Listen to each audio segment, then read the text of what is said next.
የኢፌዴሪ መንግስት የኢትዮጵያን ድንበር ጥሰው የገቡ የኤርትራ መንግስት ወታደሮች በአፋጣኝ ከኢትዮጵያ ሉዓላዊ ግዛቶች እንዲወጡ ጠይቋል። መንግስት ይህን ጥያቄ ያቀረበው የውጭ ጉዳይ ሚኒስትሩ ጌዲዮን ጢሞቴዎስ ለኤርትራው የውጭ ጉዳይ ሚኒስትር ኦስማን ሳሌህ በጻፉት ደብዳቤ ሲሆን ሚኒስትሩ በዚህ ደብዳቤያቸው የኤርትራ መንግስት በኢትዮጵያ ያሉ ታጣቂ ኃይሎችን በመሳሪያ ከመደገፍ እንዲቆጠብም ነው ያሳሰቡት። ሪፖርተራችን አቤል አበበ በዚሁ ጉዳይ ላይ ተከታዩን ዝርዝር ዘገባ አሰናድቷል።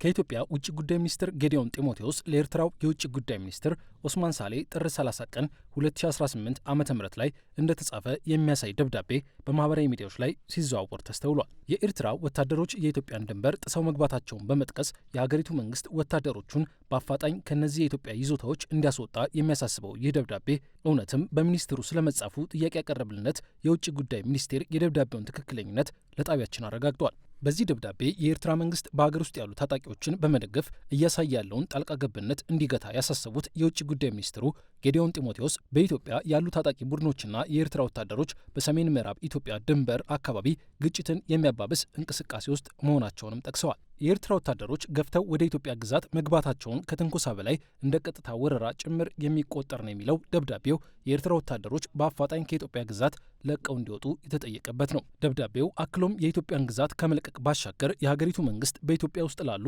ታጣቂዎች የሚያደርገውን የመሳሪያ ድጋፍ እንዲገታም ማሳሰቢያ የተሰጠበት ነው። ይህ ደብዳቤ ከመውጣቱ ከ2 ወራት በፊት በህዳር 5ኛው ቀን 2018 ዓ.ም ላይ በአዲስ አበባ ዩኒቨርሲቲ ቅጥር ግቢ ውስጥ በተካሄደውና በርካታ የውጭ ሀገራት ዲፕሎማቶች በታደሙበት የውጭ ግንኙነት ፖሊሲ መድረክ የውጭ ጉዳይ ሚኒስትሩ የኤርትራ መንግስትን ጉዳይ በሰፊው አንስተውት ነበር። ሚኒስትሩ 12 ደቂቃ በፈጀው በዚሁ ንግግራቸው ኢሳያስ ዶክትሪን ሲሉ የጠሩት የሻዕቢያ መንግስት እሳቤ ኢትዮጵያን ብቻ ሳይሆን ቀጠናውን መናጥ ከጀመረ 30 ዓመታት መቆጠራቸውን ነበር ያነሱት። The Isaias doctrine is not written down or expounded explicitly. የኢሳያስ ዶክትሪን በዝርዝር የተጻፈ ወይንም በግልጽ የተብራራ አይነት አይደለም።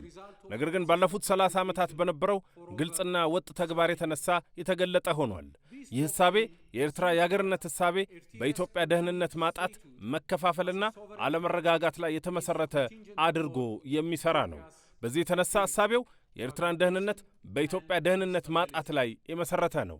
As such, the doctrine predicates Eritrea's security on Ethiopia's insecurity. ጥር 6 ቀን 2018 ዓ.ም ላይ ደግሞ የኢትዮጵያ ፌዴራል ፖሊስ ያወጣው መረጃ ይህንኑ በውጭ ጉዳይ ሚኒስትር ጌዲዮን ጢሞቴዎስ ሰሞነኛ ደብዳቤ ላይ የተነሳውን ሀሳብ የሚያጠናክር ነበር። በወቅቱ ፌዴራል ፖሊስ ባወጣው መግለጫ የኤርትራ መንግስት የሀገር ውስጥ ታጣቂዎችን ለመደገፍ የላከውን ከ56,000 በላይ የተለያዩ የጦር መሳሪያ ጥይቶችን በቁጥጥር ስር መዋሉን ነበር ያስታወቀው። ይህ የትጥቅ ድጋፍ በህወሓት በኩል በአማራ ክልል ያለውን ራሱን ፋኖ ብሎ የሚጠራ ታጣቂ ኃይል ለማጠናከር ተልኳል ያለው የፌዴራል ፖሊስ ከመሳሪያዎች ውስጥ ለ45,000 የተጠጉ የክላሽ ጥይቶች፣ 14,000 የብሬል ጥይቶችና 800 የድሽቃ ጥይቶች እንደሚገኙበት ነበር የጠቆመው። የህዳር 5ቱ የውጭ ጉዳይ ሚኒስትሩ የጌዲዮን ጢሞቴዎስ ንግግርን መለስ ብለን ካየነውም የኤርትራ መንግስት በኢትዮጵያ ብቻ ሳይሆን በቀጠናው ላሉ ግጭቶች አቀጣጣይ ሆኖ እየሰራ ነው የሚል ወቀሳ የተሰነዘረበት ነበር። The tendency of the Eritrean leadership to present itself as an instrument.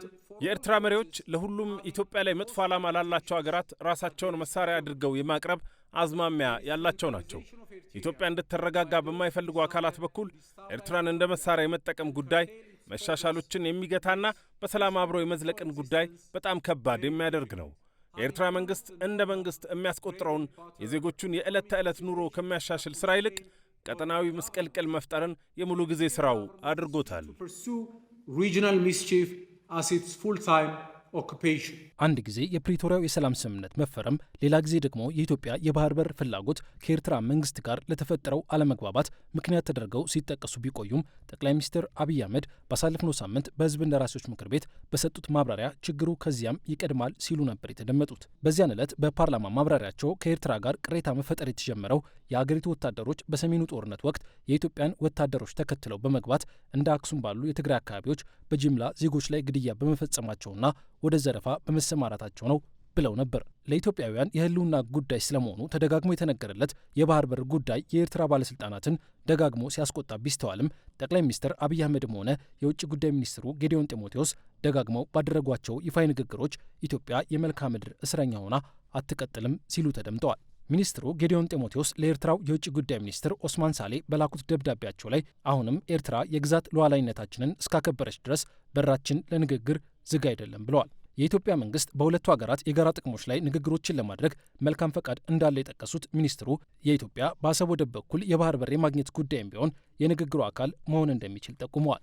በዚህ ጉዳይ ላይ በዛሬው ዕለት መግለጫ ያወጣው የኤርትራ መንግስት ወታደሮቹን ወደ ኢትዮጵያ ሉዓላዊ ግዛት አስገብተዋል መባሉን አስተባብሎ ውንጀላውን ሐሰተኛ ነው ሲል አጣጥሏል።